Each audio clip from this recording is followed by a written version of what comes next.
కథా కుటీరానికి అందరికీ స్వాగతం. ఈరోజు మనం వినబోతున్న కథ పరిత్యాగి. రాసిన వారు కటుకోచ్వల మనోహరాచారి. రామ్మోహన్కు కొడుకు పైన సదభిప్రాయం లేదు.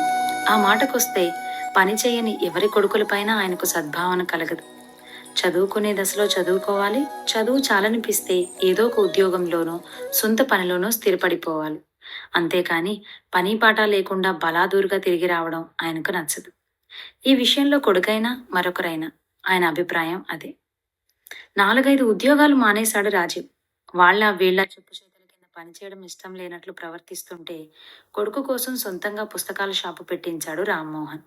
6 నెలలు తిరిగేసరికి అప్పులు తప్ప కుప్పలు మిగిలిన స్థితికి తెచ్చాడు రాజీవ్. చివర్లో ఉన్నదంతా అమ్మేస్తే పెట్టిన పెట్టుబడులు 10% కూడా మిగల్లేదు. రామ్మోహన్ కోపం నశాలానికి అంటింది. ఆయన తమాయించుకున్నాడు. మనలాంటి మధ్యతరగతి మనుషులు ఉన్నదాన్ని ఎట్లా వృద్ధిలోకి తేవాలో నేర్చుకోవాలి కానీ దివాలా తీసేలా నడపకూడదు. అజాగ్రత్తగా పనిచేస్తే అప్పుల పాలవడం తప్ప మిగిలేదేముండదు. పుస్తకాల షాపు అమ్మేసుకుని లెక్కాపత్రం పూర్తి చేసి చేతులు దులుపుకొచ్చిన కొడుకును చూసి ఆవేశం అణుచుకుంటూ అన్న మాటలు. రాజీవ్ తండ్రి వంక ఓ చూపు చూసి మౌనంగా ఉండిపోయాడు. వాణ్ణి మాత్రం ఏం చేయమంటారు? తనేమైనా కావాలని లాస్ చేశాడా? బిజినెస్ అన్నాక లాభాలుంటాయి, నష్టాలుంటాయి. అన్నిటికీ సిద్ధపడే దిగాలి. చెబితే విన్నారా? అంది తల్లి కౌసల్య. నువ్విట్లా అన్నిటికీ వెనకేసుకొస్తుంటేనే వాడిట్లా తయారయ్యాడు. పరీక్షలెగ్గొట్టి పేకాట ఆడొస్తే ఏదో చిన్నపిల్లాడన్నావు. డిగ్రీ చదువు మధ్యలో వదిలేస్తే స్నేహితులు చెడగొడుతున్నారన్నావు. బలవంతంగా డిగ్రీ పూర్తి చేయించి పీజీకి పంపిస్తే ఫెయిల్ అయిన కొడుకుని చూసి చాలే చదువు అన్నావు. ఏదో ఒకటిని ప్రైవేటు ఉద్యోగాల్లో పెడితే వాటన్నిటినీ చేతకాక వదిలేసుకుంటుంటే వాడు అసలు సుకుమారుడు అన్నావు. ఇప్పుడేమో సొంత దుకాణం దివాలా తీస్తే కావాలని చేశాడా అంటున్నావు. నీలాంటి తల్లుల మాటలు పిల్లలకి లాభం చేస్తాయో నష్టం చేస్తాయో గాని మనవాడు మాత్రం బాగుపడే దాఖలాలు కనపడడం లేదు అన్నాడు రామ్మోహన్. ఎన్నో ఏళ్లుగా అణుచుకుంటున్న మధ్యతరగతి తండ్రి ఆక్రోశం అది. ఇట్లాంటి సమయంలో వాదించకపోవడమే ఉత్తమమని గ్రహించిన కౌసల్య లోపలికి వెళ్ళిపోయింది. రాజీవ్ తలెత్తాడు. అవేమైనా ప్రభుత్వ ఉద్యోగాలా? పట్టుకుని వేలాడడానికి ప్రింటింగ్ ప్రెస్లో కాగితాలు సత్తే ఉద్యోగం, బట్టల షాప్లో సేల్స్ మ్యాన్ ఉద్యోగం, ఫైనాన్స్ కంపెనీలో అకౌంటెంట్ ఉద్యోగం, ఇవన్నీ మన ఒంటికి సరిపడే ఉద్యోగాలు కావు అన్నాడు కొంచెం నిర్లక్ష్యంగా. అంటే నువ్వు చదివిన డిగ్రీ చదువుకు సర్కార్ నౌకరీ వస్తుందా ఏంటి? అన్నాడు రామ్మోహన్. మీకొచ్చిందిగా. మా కాలం వేర్రా. ఈ కాలంలో ప్రభుత్వ ఉద్యోగం దొరకాలంటే పెట్టి పుట్టాలి. పెద్ద పెద్ద చదువులు ఉండాలి. పోటీ పరీక్షలను ఎదుర్కొనే సత్తా ఉండాలి. అన్నిటికీ మించి అదృష్టం కూడా ఉండాలి. ఇందులో ఏ లక్షణం నీకుంది అని ప్రశ్నిస్తున్నట్లుగా ఉన్నాయి రామ్మోహన్ మాటలు. అదృష్టం ఉంటే అదే వస్తుందిలే అంటూ అక్కడి నుంచి వెళ్ళిపోయాడు రాజీవ్. ఏం చేయాలో అర్థం కాక తల పట్టు కూర్చున్నాడు రామ్మోహన్. ఎందరి కొడుకులనో చూశాడు తను. తన స్నేహితులతో సమానంగా తన కొడుకును చదివిద్దాం అనుకున్నాడు. పాఠశాల దశ నుండి నిర్లక్ష్యం. తన స్నేహితుల పిల్లలు, సహోద్యోగుల కొడుకులు ఉన్నత చదువులు చదువుతుంటే పనికిరాని స్నేహాలతో తన కొడుకు అర్ధాంతరపు చదువులు చదివాడు. డిగ్రీ పూర్తి చేయడానికి నానా పాటలు పడ్డాడు. ఇంజనీరింగు, వైద్య విద్యలో అటుంచి కనీసం పోస్ట్ గ్రాడ్యుయేషన్ పూర్తి చేయలేకపోయాడు. ప్రయత్నిస్తే అదంత పెద్ద కష్టం కాదు కానీ మనవాడు అసలు ప్రయత్నించడే. పెద్ద చదువుల మీద ధ్యాసే లేదసలు. ఎంతసేపు స్నేహితులతో తిరగడం, ఇంటికొస్తే టీవీ చూడడంతో సరిపోతుంది. తనేమో పెద్ద డబ్బున్నవాడు కాడు. తన ఉద్యోగం కూడా జూనియర్ అసిస్టెంట్ స్థాయికి మించదు. ఏదో ప్రభుత్వ ఉద్యోగం ఉందన్న భరోసా తప్ప పెద్దగా వెనకేసుకుంది గాని కొడుకుని ప్రయోజకుని చేసింది గానీ లేదు. తర్వాత పుట్టిన కూతురు లక్ష్మి కోసమన్నా కొంత కూడబెడదామంటే ఉన్న ఒక్క కొడుకుని స్థిరపరచడానికే చేతిలోది కాస్త ఖర్చయిపోతుంది. ముందు తన కొడుకు ఏదో ఒక ఉద్యోగంలోనో పనిలోనో స్థిరపడిపోతే తర్వాత కొంత వెనకేయొచ్చని, రిటైర్ అయ్యే లోపు ఉన్న ఒక్క కూతురుకు తన స్థాయికి తగిన పిల్లాడిని వెతికి పెళ్లి చేయొచ్చని చాలా చిన్న కోరికలు. అవి తీరాలన్నా ముందుగా తన కొడుకు స్థిరపడిపోవాలి. ఎందులో పనికి కుదిర్చినా స్థిరంగా ఉండడం లేదని ఎంతో కష్టపడి సొంతంగా పుస్తకాల షాపు పెట్టించాడు తను. బిజినెస్లో రాణించే నైపుణ్యం కూడా ప్రదర్శించలేకపోయాడు. స్నేహితులని, ఉద్దర ఖాతాలని అది ముంచేశాడు. ఎట్లా ఎట్లా నెగ్గుకొచ్చేది? రామ్మోహన్ ఆలోచనలు పరిపరి విధాల పోతున్నాయి. రాజీవ్కు ప్రభుత్వ ఉద్యోగం రావడం మాత్రం అసంభవం. ప్రైవేటు సంస్థల్లో కొలువుకు ఉంచితే స్థిరంగా ఉండడం లేదు. పగలంతా అక్కడా ఇక్కడా తిరిగి ఇంటికొస్తున్నాడు. ఇంట్లో ఉన్నంతసేపు సెల్ ఫోన్కో టీవీకో అంకితం అవుతున్నాడు. ఏం చేసి అతన్ని బాగుపరచడం? నలుగురు 4 మాటలు చెప్పారు. అందరి మాటల సారాంశం ఒకటే: పెళ్లి చేస్తే పిల్లాడు బుద్ధిమంతుడవుతాడు, అంతే. 4 నెలలు తిరగకుండానే రాజీవ్ పెళ్లి కొడుకయ్యాడు. రామ్మోహన్ గారింట్లోకి మరో సభ్యురాలు అడుగుపెట్టింది, కోడల రూపంలో. సరోజ చాలా చక్కని పిల్ల. భర్తకు అత్తమామలకు ఎదురు చెప్పని వినయశీలత ఉంది. కానీ భర్తని ఎట్లా బాగుపరుచుకోవాలో అర్థం కాని స్థితిలో ఆమె కూడా నలుగుతోంది.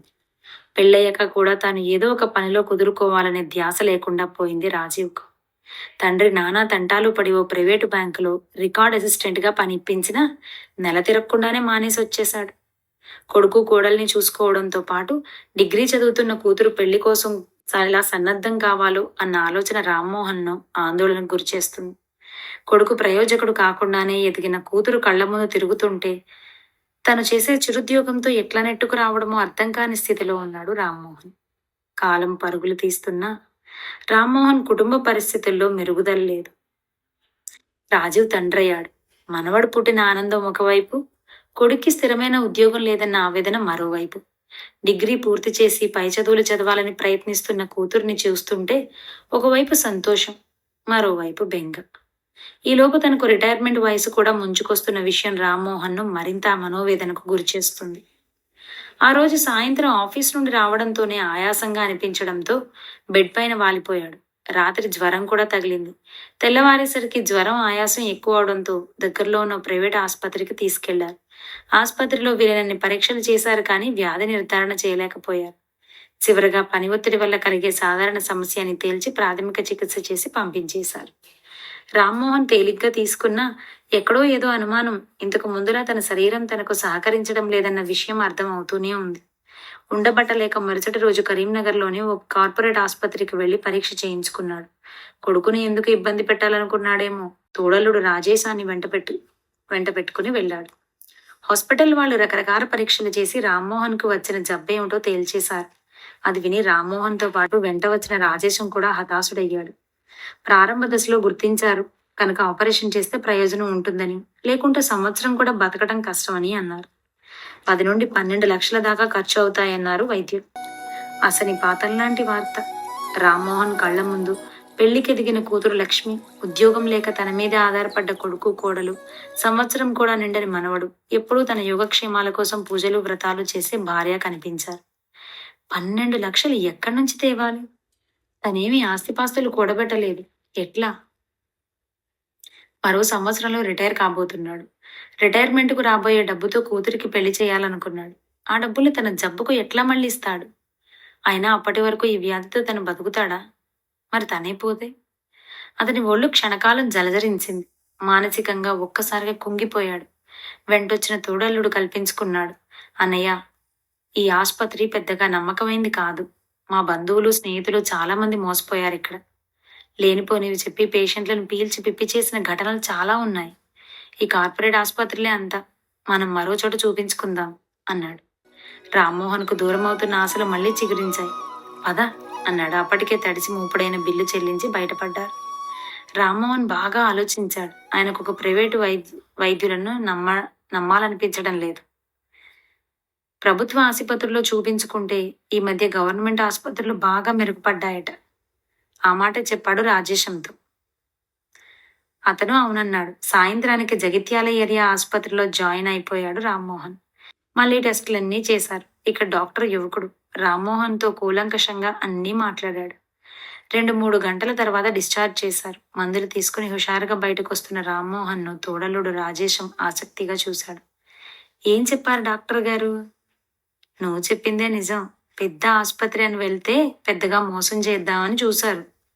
ఏకంగా 10-12 లక్షలు గాలం వేశారు. ఇక డాక్టర్లు మాత్రం ఇది కేవలం పని ఒత్తిడితో వచ్చిన ఆయాసమే అన్నారు. ప్రశాంతత నిండిన మనసుతో చెప్పుకొస్తున్నాడు రామ్మోహన్. తేలిక పడిన మనసుతో నవ్వాడు. ఇంకా ఏం చెప్పారు అన్నాడు రాజేశం బండివైపు నడుస్తూ. ఏమీ లేదు. విశ్రాంతి ఎక్కువగా తీసుకోమన్నారు. కొంతకాలం నెల నెలా వచ్చి మందులు తీసుకుని వాడమన్నారు. ఏదైతేనేం అన్నీ మన మంచికే జరిగాయి అంటూ బండి కదిలించాడు రాజేష్. రామ్మోహన్ జీవనశైలిలో అనూహ్యమైన మార్పు వచ్చింది. ఎక్కువగా ఇంటి పట్టునే ఉంటున్నాడు. నెల నెలా ఆసుపత్రికి వెళ్ళడం, డాక్టర్తో మాట్లాడడం, మందులు తెచ్చుకోవడం చేస్తున్నాడు. భార్యా పిల్లలు పలుమార్లు ప్రశ్నిస్తే పనిభారం తగ్గించుకోవాలన్న వైద్యుని మాటే చెప్పాడు. హాస్పిటల్కు వెళ్తున్నప్పుడు మాత్రం అప్పుడప్పుడు లక్ష్మిని వెంట తీసుకెళ్తున్నాడు. ఉద్యోగ విరమణకు ఇంకో సంవత్సరం మాత్రమే ఉంది. ఈ దశలో ఉరుకులు పరుగులతో ఉద్యోగం చేయడం ఎందుకు అనుకున్నాడు. సాధ్యమైనన్ని సెలవులు వాడుకుంటున్నాడు. ఆయన ఒక్కప్పట్లా లేదన్నది ఇంటిల్లపాది గ్రహించారు. గతంలో రామ్మోహన్ పని దినాల్లో సెలవు పెట్టి ఇంట్లో విశ్రాంతి తీసుకునే దాఖలాలు లేవు. తండ్రి ఇట్లా ఖాళీగా ఇంట్లో పడుకుని ఉంటే ఏదోలా ఉంది రాజీవ్కు. ఏనాడు విశ్రాంతి అంటే ఎరగని మనిషి. ఎప్పుడూ పనిని నమ్ముకున్నవాడు. తమ అభ్యున్నతి కోసం నిరంతరం తప్పించిన వ్యక్తి. ఇప్పుడు ఇలా నిస్సత్తువుగా పొరపాటున తండ్రికి ఏదైనా అయితే? ఇంతకాలం తనకు బాధ్యత తెలియలేదు. చదువు మీద, ఉద్యోగం మీద, చేసే పని మీద శ్రద్ధ కనపరచలేకపోయాడు. తండ్రి సంపాదించి తెస్తుంటే తేరగా తిని తిరగడానికి అలవాటు పడ్డ తనకు తండ్రి మంచాన పడితే ఏమిటి పరిస్థితి? ఇప్పటికీ సరైన ఉపాధి లేదు తనకు. అమ్మ, చెల్లెలు కూడా భయపడుతున్నట్లే ఉన్నారు. ఇప్పుడెలా? అసలు నాన్నకేమైంది?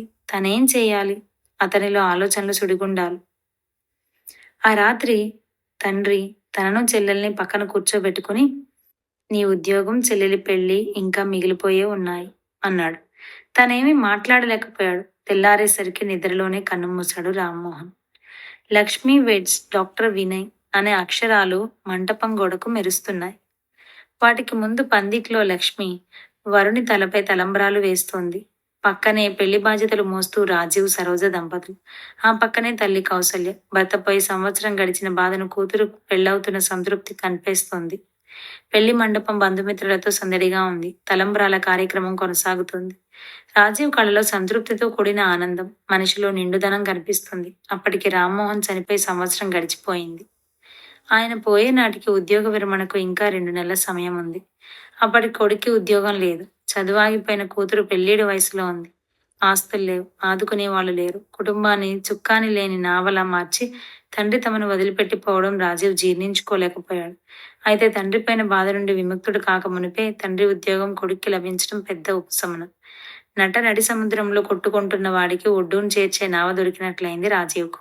అయితే చెల్లెలి పెళ్లి బాధ్యత తనపైన మిగిలిపోయింది. ఆ దశలో డాక్టర్ వినయ్ రూపంలో కోరి ఇంటికి నడిచి వచ్చింది సంబంధం. ఈ రోజుల్లో ఒక వైద్యుడు తన ఇంటికి కుటుంబంతో వచ్చి కట్నకానుకలు కోరకుండా తన చెల్లెల్ని అడగడం రాజీవ్కు విస్మయాన్ని గురిచేసింది. తల్లితో పాటు లక్ష్మి మారు మాట లేకుండా అంగీకరించారు. రాజీవ్ గర్వంగా ఫీల్ అయ్యాడు. తండ్రి ఉన్నా ఇట్లాంటి సంబంధం తెచ్చేవాడో లేడో అనుకున్నాడు. ఇంతలో కొత్త దంపతులు ఇరువురు పీటల మీద నుంచి లేచారు. పురోహితుడు పెద్దల ఆశీర్వాదం తీసుకోమంటున్నాడు. వాళ్ళు నేరుగా రామ్మోహన్ ఇంట్లోకి నడిచారు. వెనకే రాజీవ్ దంపతులు, తల్లి, 4 పెద్దలు వచ్చారు. కొత్త దంపతులు ముందుగా హాల్లో ఉన్న రామ్మోహన్ చిత్రపటం ముందు మోకరిల్లారు. రాజీవ్ పక్కనే ఉన్న దేవుని చిత్రపటానికి కృతజ్ఞతాపూర్వకంగా నమస్కరించాడు. మా నాన్న ఉద్యోగంలో ఉన్నప్పుడు చనిపోవడంతో నాకు ఉద్యోగం వచ్చింది. నాకు ఉద్యోగం రావడం వల్లనే చెల్లెలి పెళ్లి చేయగలిగాను. అంతా దేవుడి దయ అన్నాడు. కాదు అన్నాడు రామ్మోహన్ చిత్రపటానికి మొక్కి ఇటు తిరిగిన పెళ్లికొడుకు. విస్మయంగా చూశారంతా. ఆయన చనిపోవడం వల్ల ఉద్యోగం రావడం కాదు, నీకు ఉద్యోగం రావడం కోసం ఆయన చనిపోయారు. విచలితుడై చూశాడు రాజీవ్ అతని వంక. అంటే?